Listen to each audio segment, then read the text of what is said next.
So we're now here with our next guest, and I inadvertently, well, I didn't inadvertently, because our next guest actually didn't show up, but our 11:45 is here, so we're right on time. So with me now is Nirmal Kair, Embedded Product Marketing Manager for Altera's soft processor unit. Nirmal, welcome. Thank you, Brian. So here we are going to talk about, and we're not going to kill you with these slides. If we're really good, we'll post them up to the archive version, but don't hold me to that. We're going to talk a little bit about soft processors and what it means in the context. You got your first MIPS-based FPGA optimized soft CPU, which is a mouthful, and I'm going to let you talk about it. Fire away. Okay, thank you again, Brian. Before I start to talk about the soft processor, one of the things that I wanted to discuss with you is our Altera's Embedded Initiative.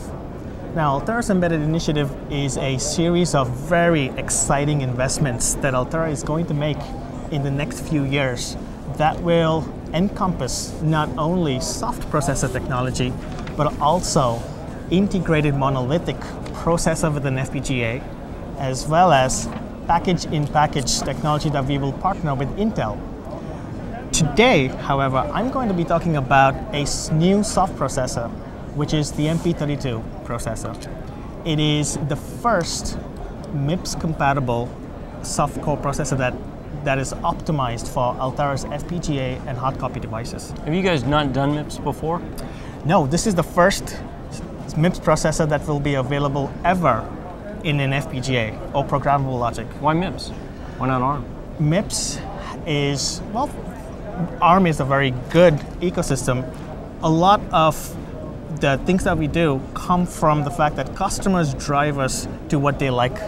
And MIPS is one of the most popular ISAs and instruction set in the embedded industry.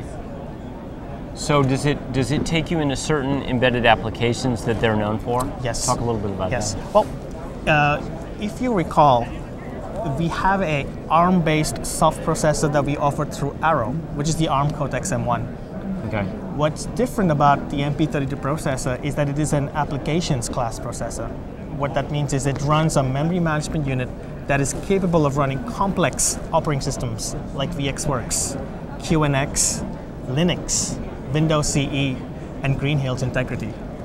And this is the first soft processor of this caliber that will have support for these OSs.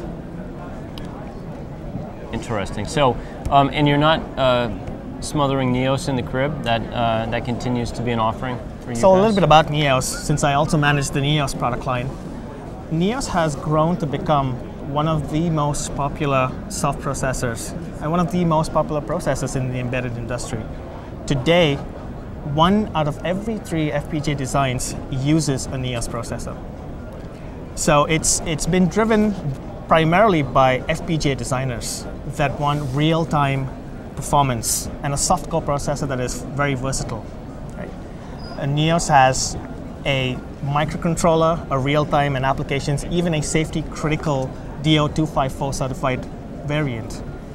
With MP32, the driving force has been the applications developer. These are software developers that have demanded over the past few years to have operating system support like QNX, like VxWorks, like Linux. So, I mean, you have an installed base using a tool chain to deal with Neos, and now you're offering this. The challenges to training and education and all that sort of stuff must be non-trivial. Actually, the challenge is very trivial, and the reason is that customers that are used to using the MIPS 4K EC device and the tools will continue to use the same tools that they have, and that's the beauty of this thing. You use the tools that you're already using. You're using the operating system that you already use, and the software code that you've written is what you're going to be porting. The hardware portion of it, the FPGA design flow, is identical in every way to Neos. So it's a very trivial fit in from if you're a Neos designer, you just instantiate the MP32 core. If you're a MIPS programmer, you continue to use the tools and the operating system that you have. So what does this give you? I mean, you have an embedded core. What does this give you? I assume you don't really want to cannibalize your embedded Neos base. This gives them something else. This is distinctly different, and it is additive in nature. With Neos, you had a processor core that was real time.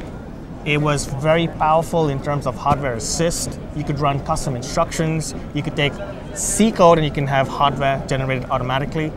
With MP32, this is more an applications class processor. This is where you would run many lines of code on an operating system. So you can imagine a single design that could have a real-time Neos processor alongside a MIPS processor that would run your network stack, that would run any kinds of applications that you've written.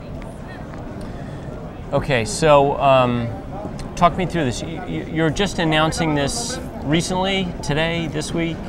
Yes, so there's a little bit about this announcement that I should point out. This is a joint venture from Altera, MIPS Technologies, and SLS Corporation. The processor is available as of today, May 3rd, 2011, and will be offered and sold exclusively through SLS.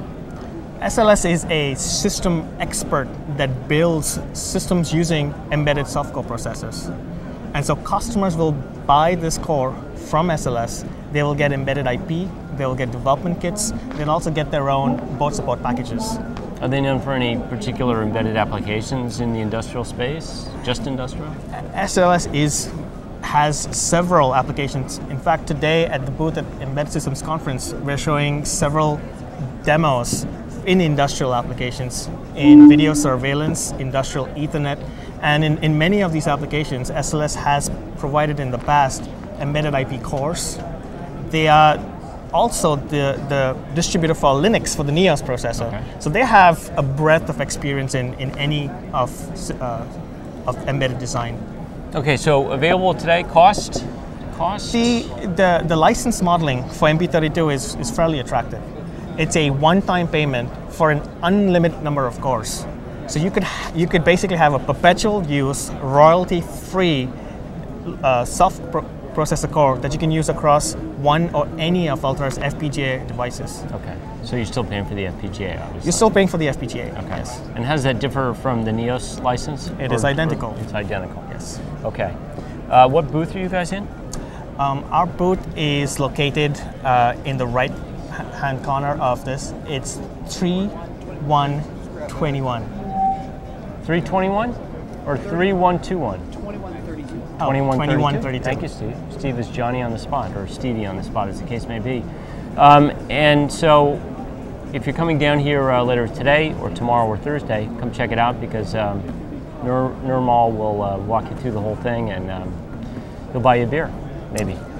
Thank you, Brian. Okay. Hey, thanks for coming by. Next up is going to be Ron Wilson, my colleague at EE Times and EDN. We'll be back in a couple of minutes because it's potty break.